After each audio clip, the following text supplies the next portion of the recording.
ગુજરાતમાં 19 જૂન ગુજરાતની 2 વિધાનસભા બેઠકો કડી અને વિસાવદરમાં પેટા ચૂંટણી યોજાઈ હતી, જેમાં વિસાવદરથી આમ આદમી પાર્ટીના નેતા ગોપાલ ઇટાલિયા અને કડી બેઠક પરથી ભાજપ નેતા રાજેન્દ્ર ચાવડા વિજેતા થયા હતા, જેમાંથી ગોપાલ ઇટાલિયાએ આજે ધારાસભ્ય તરીકે શપથ લીધા છે.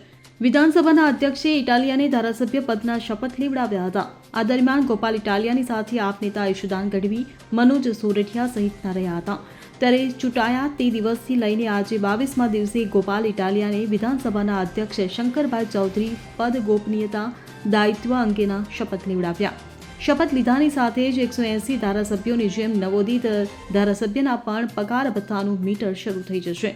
નોંધનીય છે કે કડીમાં પૂર્વ ધારાસભ્ય કરસન સોલંકીના મૃત્યુના કારણે કડી વિધાનસભા બેઠક ખાલી થઈ હતી.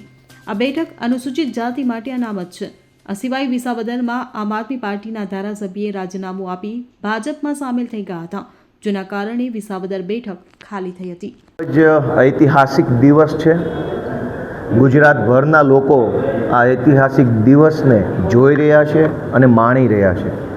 વર્ષોથી ગુજરાતની જનતા જે ક્રાંતિ, જે ફેરફારની, પરિવર્તનની રાહ જોઈ રહી હતી, એ ફેરફાર આવવાની શરૂઆત થઈ હોય એવી ઉત્સાહની અને હર્ષની લાગણી ગુજરાતની જનતા અનુભવી રહી છે.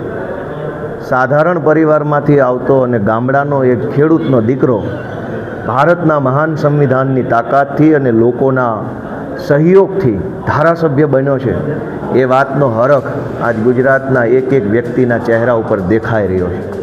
આજે જ્યારે મારી ગુજરાતની વિધાનસભાના સભ્ય તરીકેની શપથવિધિ થવાની છે, એ વાતનો ઉત્સાહ ગુજરાતના ગામડા સુધી પહોંચ્યો છે. એ બદલ હું ગુજરાતની સૌ જનતાનો ખૂબ ખૂબ આભાર વ્યક્ત કરું છું. મારા પોતાના માટે પણ આ એક ખૂબ રોમાંચક આપનારો, ગર્વ આપનારો દિવસ છે, કેમ કે મેં ક્યારેય વિચાર્યું નહોતું કે મારા જેવા સામાન્ય માણસને અવડા મોટા પ્લેટફોર્મ ઉપર કામ કરવાની તક મળશે. ગુજરાત વિધાનસભાની અંદર આપણા દેશના, આપણા રાજ્યના મહાન નેતાઓ, ક્રાંતિકારી નેતાઓએ પણ વિધાનસભા ગૃહને શોભાવ્યું છે, એની શોભા વધારી છે. એવા ગૃહની અંદર બેસવાની મને તક મળશે, એ માટે હું મારી જાતને ભાગ્યશાળી માનું છું. અમારા માનની નેતા શ્રી અરવિંદ કેજરીવાલજી, અમારા ગુજરાતના નેતા માનની શ્રી ઈશુદાનભાઈ ગઢવી, અમારા મનોજભાઈ સોરઠિયા, અમારી આખી ટીમ જે છેલ્લા ઘણા વર્ષોથી ગ્રાઉન્ડ ઉપર રહીને સંઘર્ષ કરે છે, લોકોના મુદ્દા ઉપર અવાજ ઉઠાવે છે, અને એક સપનું લઈને અમે બધા હાલતા હતા કે એક દિવસ આવશે જ્યારે ગુજરાતમાં બદલાવ આવશે, આમ આદમી પાર્ટીનો દબદબો આવશે.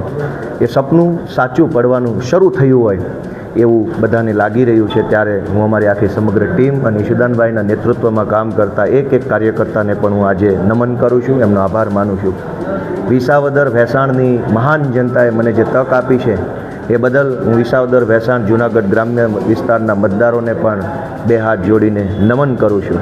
અને આ ઐતિહાસિક દિવસે, ઐતિહાસિક ક્ષણે હું આપણા ગુજરાતના લોકપ્રિય ખેડૂત નેતા સ્વર્ગસ્થ કેશુબાપા પટેલને પણ વિનમ્ર શ્રદ્ધાંજલિ અર્પણ કરું છું. એમને હું યાદ કરું છું અને પ્રાર્થના કરું છું કે કેશુબાપાએ ગામડું, ખેડૂત અને ખેતી માટે જે કાંઈ પોતાનું યોગદાન આપ્યું છે, એ રસ્તા ઉપર અમે ચાલી શકીએ. ગામડા માટે, ખેડૂત માટે, ખેતી માટે અને યુવાનો માટે અમે કંઈક સારું કામ કરી શકીએ, એવું ઈશ્વર અમને બળ આપે એવી પ્રાર્થના કરું છું.